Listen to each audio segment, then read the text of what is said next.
Blythe, don't tell me. What are you doing here? The voice cut sharply through the taut air of a winter morning. I stopped in my tracks for just a second and instinctively straightened my back. I felt embarrassed at the thought of being seen in such shabby clothes, but I refused to lower my head and hide my face. My pride wouldn't allow it. Slowly, I lifted my gaze and looked straight at the owner of the voice. Standing there was my grandfather, Warren. Behind him was a black luxury sedan, and the sight of him in his perfectly tailored coat formed a cruel contrast with the grimy concrete building behind me. At the entrance hung a sign that read, "St. Mary's Transitional Housing for Students." Yes, my billionaire grandfather had just seen me walking out of a shelter for homeless students. "Grandpa," I said, my voice raspy from the cold, dry air, but clear enough. "It's been a while." Suppressing my agitation, I forced myself to greet him calmly. He stared at me from head to toe as if seeing something unbelievable. Worn-out jeans, a cheap hoodie layered for warmth, and in my hand a sports bag containing everything I owned. "Why are you coming out of a place like this, Blythe? Answer me." His voice trembled, not with anger, but with deep shock and fear at the reality before him. "There are reasons, but I'm fine. I'm still going to school and I'm managing somehow," I replied. "Fine? There's no way this is fine." He raised his voice, causing passerbys to turn. Striding toward me, he grabbed my now thin arm tightly. "What happened to the house? The house I gave you?" I frowned, confused. "The house? What are you talking about? What house?" "The house I gave you 6 months ago for your 20th birthday. A furnished 3-bedroom house in Riverside District. Why aren't you living there?" His eyes were bloodshot, desperate. A house in Riverside? I had never even seen a home in such a neighborhood. "Grandpa, calm down. I never received anything like that. The only thing I got was a card from Mom. Dad and the others said you were busy traveling overseas and that there wouldn't be a present this year." "What did you say?" His movements froze. I could feel his agitation harden into something cold and sharp, the face of Warren, the Iron Man once feared in the business world. "You heard nothing, no keys, no deed, not once even when I was practically thrown out. No one ever mentioned anything like that," I said. Slowly, he released my arm, clenching his jaw. In the depths of his eyes, flames of rage burned. "I see. Jocelyn and Leland," he muttered in a low, growling voice. "Get in the car, Blythe. We need to talk." "But I have hospital training this morning." "I'll take you. Before that, you need a proper meal and an explanation." There was no room for refusal. I let out a quiet sigh and nodded. The mystery of this missing house held the key to everything that had derailed my life. As I climbed into the warm car, the softness of the seat a forgotten luxury nearly broke the tension coiled inside me. "Tell me everything, how you've been living these past few months," he said. Staring out the window, I began quietly. "It's a long story, but if you're willing to listen." And so, I began to speak. Sleep was a luxury. My average was 3.5 hours a night. 4 felt like a miracle. I woke from sheer tension before my 4 a.m. alarm, splashed cold water on my face and whispered to my reflection, "Just a little longer, just 2 more years." Between nursing studies and clinical rotations, I worked 2 jobs, waitressing at a diner evenings and cleaning offices from midnight. That was also my study time. I pushed a mop while reciting anatomy terms.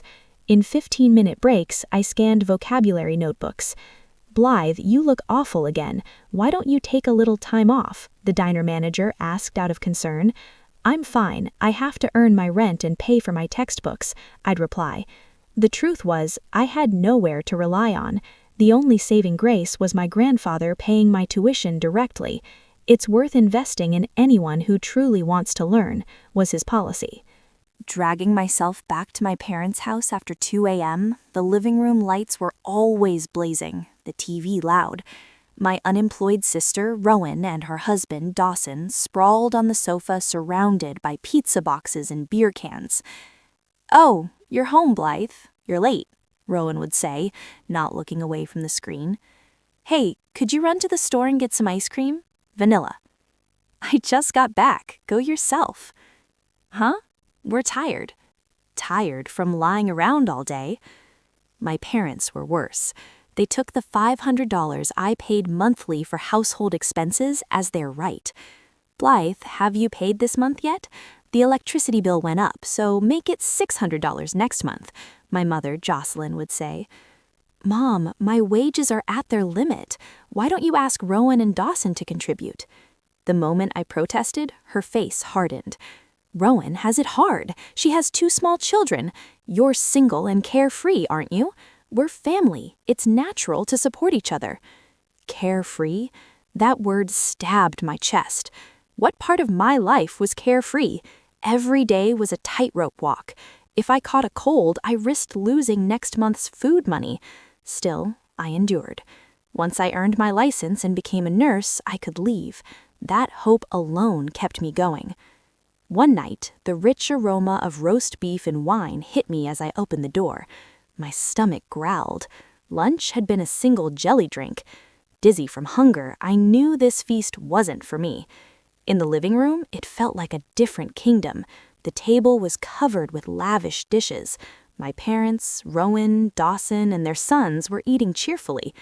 "Oh, you're back," my mother said, fork paused midair, a trace of annoyance in her eyes. "Welcome home, but I'm sorry. Today is Rowan's recovering from childcare party. We didn't prepare anything for you." Without a word, I headed to the fridge for the salad chicken I'd bought for tomorrow's lunch. It was gone. "Hey, where's my chicken?" Dawson wiped his mouth casually. "Oh, that? Sorry, I used it as an appetizer. The expiration date was coming up anyway." "That was my lunch. I bought it with my own money." "Don't be so picky, Blythe," Rowan cut in, swirling her wine. "It's just a few dollars. Dawson is stressed from job hunting. If you're family, shouldn't you want to help? The last time Dawson had an interview was over 6 months ago. My hourly wage is low. Do you know how long I have to work for that chicken?" I raised my voice. My father, Leland, slammed his hand on the table. "Blythe, how dare you speak to your sister like that? You're being narrow-minded." He placed a thick envelope on the table and slid it to Rowan. "Here, Rowan, this month's support, $2,000. My eyes widened. He gave that effortlessly to a daughter who didn't work. "Thank you, Dad," Rowan beamed, hugging the envelope. "Wait, when I asked for help with textbook costs last week, you said you couldn't afford it. How can you give Rowan $2,000 every month?" My mother sighed. "Blythe, you really don't understand. Rowan has a family to protect. Appearances matter. The children need dignity." "Dignity? Don't I need dignity too?" "You're single. Living for one person is manageable. Rowan's family is in a challenging phase." I swallowed my anger and retreated to my room. But my sanctuary had been ransacked. Anatomy notes were scattered, textbooks scribbled with crayons, pages torn. On my bed, my nephews jumped with their shoes on. "What are you doing?" I shouted. The kids burst into tears as Rowan rushed in. "Hey, what are you doing to my children?" "Look at this. My notes are ruined. I have a test tomorrow." "They're just pieces of paper. The kids were playing. Try being more open-minded. Studying all the time warps your personality." She left with the children. In the silence, I sank to the floor, clutching my torn notebook. I'll leave this house no matter what. That determination kept me sane. But I didn't know then that my golden ticket out had already been stolen. My 20th birthday was a gloomy, rain-soaked Tuesday. I expected nothing. Still, I waited to hear from my grandfather. He always sent a card or called, but my phone showed 0 notifications. Coming home late, I found my parents, Rowan and Dawson, whispering at the table. They jerked their heads up, hurriedly hiding documents. "Oh, Blythe, you're back," my father said, clearing his throat. "Come to think of it, today's your birthday. Congratulations. Here." My mother tossed me an envelope with $20 in gift cards. "Thanks. Did Grandpa contact you?" The air tensed. "Oh, that. He called. He's in South America, setting up a business with no reception. He sends regards, but can't send a present." "I see. It sounded reasonable, but my instincts screamed something was wrong. Just then, Rowan couldn't suppress a smile. I caught a glimpse of a glossy brochure in her hand. "Hey, Mom, don't you think this island kitchen is amazing? You could cook while watching the kids." "It's wonderful. The living room is so spacious, great sunlight." "Are you guys moving?" Rowan looked at me triumphantly. "Yes, we finally found a house worthy of us." "Oh, did Dawson find a job?" "Hey, watch your mouth," Dawson snapped. "This is just our luck turning around." I lost interest and went to my room. They probably got money from our parents again. What I didn't know was that among those hidden documents was a property deed with my name, and the wonderful new house was the one my grandfather gave me. The verdict came a week later. "We're moving out at the end of the month," my father said after dinner. "Moving? Where?" "To Rowan's new house," my mother continued. "It's wonderful. We'll all live together, help with the grandchildren." Rowan snorted smugly. "That's right, plenty of rooms. In exchange for taking care of Mom and Dad, we prepared spacious rooms for them." "How did you afford that?" "That's none of your concern," my father cut in sharply. "What's important is this: there's no room for you there." Time seemed to stop. "What do you mean?" "Exactly that. That house is a sanctuary for Rowan's family. You're 20. Isn't it shameful for an adult to leech off her parents?" "Leech? I pay my own tuition and expenses. If anyone leeches, it's Rowan and Dawson." "Watch your mouth," he roared. "Your sister seized a major opportunity. Instead of celebrating, you only think about yourself. How selfish can you be?" "Selfish? You're making me homeless?" "That's why we're telling you to become independent," my mother said, her voice gentle but eyes cold. "Take this chance to start living on your own. You'll be out by this weekend. Pack and leave. We won't give you our new address. This is tough love, so you won't come crawling back. Understand our intentions as parents." Parental love. How could they use such a word? Their true intentions were obvious. They no longer needed my money. That weekend, I left with 2 suitcases and a backpack. My family had already moved out. With nowhere to go, I ended up at a student transitional housing facility on the outskirts of town. Nights were never quiet. Coughing, moans, the stench of bleach and mold. I was forced to give a urine sample with the bathroom door open, a supervisor watching. I bit my lip until it bled, holding back tears. I was a future medical professional, yet there I was just a number. At night, I slept clutching my backpack like a baby. Inside, my textbooks and little cash. Shoes were stolen, so I tied my sneaker laces around my wrists before bed. At 5 a.m., we were shaken awake. After cleaning duties, I changed into my clinical uniform in a public restroom. That was where Blythe, the nursing student, existed. One rainy day, shaking with fever, I scrolled through social media. A photo from Rowan, the whole family smiling in a spacious, modern living room, glasses raised around a glowing fireplace. Caption: "Our first party in our new home, grateful for the best family ever." Through the window, I saw the beautiful Riverside District night view.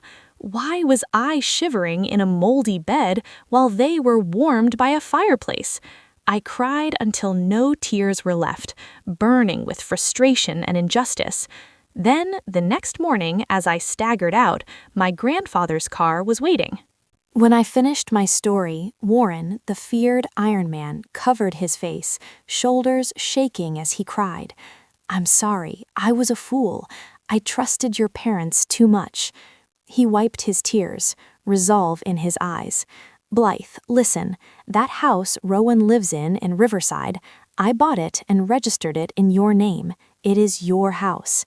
"What?" "The deed and keys were entrusted to your parents through my lawyer. I told them it was a surprise for you. They stole it, deceived you, and drove you out." A cold chill ran down my spine. That house, Rowan's pride, was mine? That can't be true. It is, and I'll prove it. He placed me in a luxury hotel suite, ensured I ate properly. While I rested, he called my mother. "Dad, how's South America?" Her syrupy voice came through. "Going well. How is Blythe? I haven't reached her." "Oh, she's great, living on her own near school. She wants to focus on studies. Asked us not to contact her much." A lie. They didn't even know where I was. "I see. Actually, I'll be home for Christmas. Hoped we could all gather." "Really? Wonderful. You must come to the new house." "A new house? Delightful. Blythe will be there, I assume." "Of course. Yes, I'll invite her." Another lie. After hanging up, he spoke coldly. "You heard that, Blythe. They wouldn't care if you were dead, as long as their lies held." He gazed out the window. "I've contacted my lawyers. Property records, transfer histories, everything will be examined. And then, Christmas." He turned, smiling gently. "Until then, rest here. On Christmas, you'll wear the finest dress and return with me to your house." On Christmas Eve, I wore a deep crimson velvet dress he'd chosen. "You're beautiful, Blythe. This is who you were meant to be." We stepped into a limousine headed to Riverside. The car stopped before a grand estate with an imposing date. There it was, my dream house, beautiful brick, but on the door hung a tasteless wreath. "Welcome to the Sterling family." "Are you ready?" "Yes, I'm ready." He rang the bell. "Coming, must be the pizza," my mother's cheerful voice called. The door opened. Her smile froze. Standing there were the father, supposedly in South America, and the missing daughter. Father? And Blythe? This can't be. Why are you here? "We were invited," he said coldly. "A party at your new house, isn't it? Get in." He brushed past her, striding into the entry hall. The living room was a feast, more food than could be finished. On the sofa, Rowan admired a new designer handbag, while Dawson puffed a cigar. My father, Leland, carved a turkey, high-spirited. "Hey, Jocelyn, who's at the door? Don't tell me the cake's all ready." He looked up, knife in hand, and froze. The room turned vacuum silent. "Well, Leland, Rowan, Dawson, you seem to be enjoying yourselves in my granddaughter's house," Warren said. The words dropped the temperature below freezing. "Grandpa, you said you weren't back until next week," Rowan stammered. "Plans change." He pointed his cane at Rowan and Dawson's wedding photo on the wall. "Explain this. Why are you living in the house I gave Blythe, and why was she in transitional housing for homeless students?" "Homeless?" my father rasped, staring at my dress. "What are you talking about? Blythe was in an apartment." "Silence." Warren's shout cracked like thunder. "I'm not here for excuses. We settle everything now. The police and lawyers are on their way. This isn't a family meeting, it's a trial." Police sirens grew louder in the distance. "Dad, wait. This is a misunderstanding. We were going to tell her today," my mother screamed, grabbing his arm. He slapped her hand away. "No misunderstanding. What you did to Blythe is a crime. Embezzlement, forgery, fraud." Rowan, trembling, cut in. "But Grandpa, Blythe is single. She can't manage such a big house alone. I have children. Isn't it more reasonable for the family to use it? Blythe would understand, right? Right, Blythe?" She looked at me desperately, pleading. I slowly shook my head.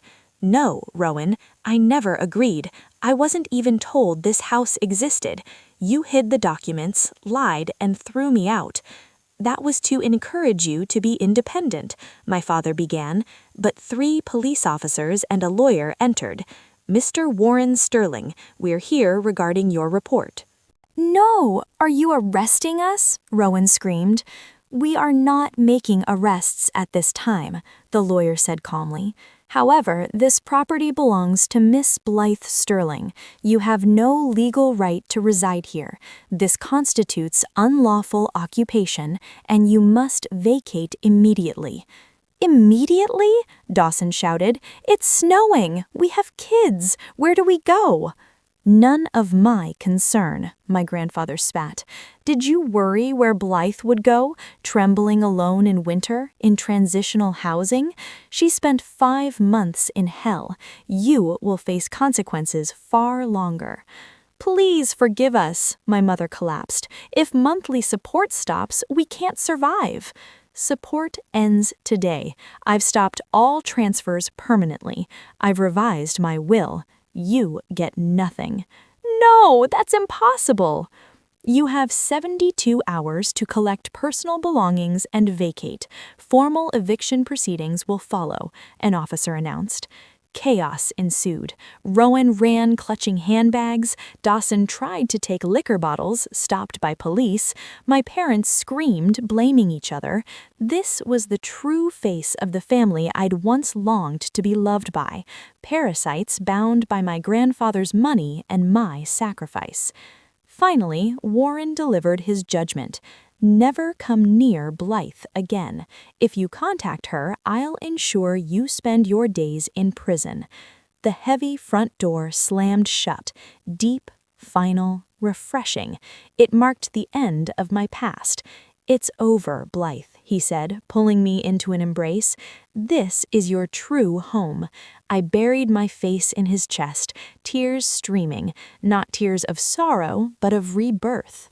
6 months later, spring arrived. My home now basked in gentle sunlight. The living room, once cluttered with my family's unchecked desires, was reborn, simple and calm. As for them, through the grapevine I heard, my parents divorced after constant fighting. Leland, unable to find steady work, scrapes by with traffic control jobs. Jocelyn, begging friends for money, was abandoned and lives in old public housing. Rowan and Dawson, for the first time they face the reality of working to survive. Ironically, Dawson works a night shift cleaner at the same company I once did. Rowan fries potatoes in a greasy fast food kitchen. They complain of back pain and low wages, the very hardships I endured silently. A few times, letters and calls came. We're sorry. Don't you want to see your parents? Please help us financially. I shredded every letter, blocked every number. Cruel? No. This is a necessary wall to protect my dignity. I'm now in my final year of nursing school. Warren visits on weekends. We tend the garden. You've grown strong, Blythe, he says softly. Through this, I learned an invaluable lesson. Kindness without boundaries isn't a virtue. It's a weakness malicious people exploit. True love doesn't mean accepting every unreasonable demand. Having the courage to say no and respecting each other as independent individuals, that makes a healthy relationship. Today, I live without being exploited, without reading anyone's mood, steering my life by my own will.